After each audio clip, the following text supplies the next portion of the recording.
The FIFA World Cup is without a doubt football's greatest celebration. But today, in this explainer, we're pulling back the curtain on a tournament that completely flipped the script. We are diving deep into the mystery of 1978. What if, right behind the cheering fans and those unforgettable goals, a much darker story was unfolding?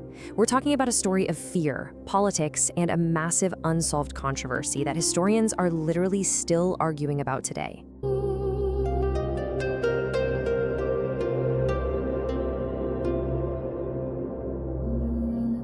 So let's get right into Section 1 of football's darkest celebration. Okay, think about this for a second. Have you ever frantically shoved a massive mess into a closet right before your party guests ring the doorbell? I mean, I know I definitely have. Well, in 1978, Argentina basically did exactly that, but on a global scale, to hide a desperate internal crisis. It's a classic tactic called political deflection. For the military government at the time, hosting the World Cup wasn't just about sports. It was absolutely vital. It was a tool to distract the entire world from their own internal turmoil. So you had these two completely different realities happening at the exact same time.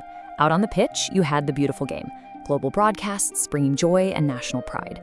But off the pitch, a stark political reality ruled by a military government, navigating an undercurrent of hidden fear. Which brings us to a pretty spine-tingling question. To ensure this massive global shield actually worked, what extreme lengths would organizers take to control their meticulously planned party? That brings us to Section 2, the political playbook. The organizers' goals here were monumental. They needed to project absolute national unity, secure a massive PR victory, and somehow manage an intense level of international scrutiny. For them, perfection wasn't just desired, it was demanded. So the pressure to win wasn't just about hoisting a shiny trophy at the end of the month. The players were carrying the weight of the regime's survival right on their shoulders. The expectations were, quite frankly, entirely unprecedented. But here's the catch. You can't script live football, right? The ball bounces where it wants. So what happens to carefully laid political plans when the dream actually starts to falter on the pitch?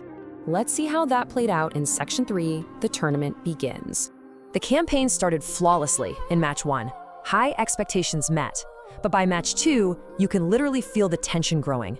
And that led directly to Match 3, a terrifying do-or-die moment where the pressure cooker was seriously whistling. Imagine a whole nation and a very watchful military just holding its breath. Argentina faced the very real, terrifying possibility of crashing out of their own global showcase. Their entire deflection strategy was on the verge of collapsing. Backed into an impossible corner, they needed an absolute miracle. And then, a staggering result happened, one that sparked a fiery debate that is still raging today. Let's break down the scene of the crime in Section 4, the match that changed everything. Here was the exact situation for Argentina versus Peru. To keep their tournament dream alive, they couldn't just win. They needed to win by a massive, frankly impossible margin, or lose absolutely everything on the global stage. They scored 6 goals against a genuinely strong Peruvian side, achieving the exact impossible margin they needed to advance. But instead of purely celebrating, the footballing world started asking questions. Now, officially, this is recorded as a miraculous, historic sporting victory based purely on skill. But over in the shadows, there's a constant swirl of intense rumors regarding dark deals, outside interference, and immense political pressure.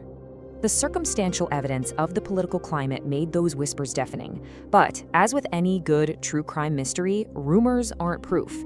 Could anyone actually prove interference took place? Which perfectly sets up Section 5, the unsolved mystery. Even today, critics strongly point to the regime's desperate need for a win, claiming undeniable political influence. Yet, the official records maintain it was a perfectly fair victory, won entirely on the pitch. In this historical debate, you essentially have to act as the jury. Because look, Argentina did ultimately secure that trophy, but it left behind a permanently altered football history. No matter the incredible goals scored, a heavy cloud of controversy has just never fully lifted from that tournament. And that's why the fascination with 1978 endures to this day, because the mystery remains unsolved. It's remembered not just for the official facts we know, but for the dark secrets we still don't. So, what do you think? Was it just a spectacular game played during an incredibly difficult time? Or was it something much more? Let me know your verdict down in the comments. Be sure to subscribe for more deep dives into history's biggest mysteries, and I'll catch you in the next explainer.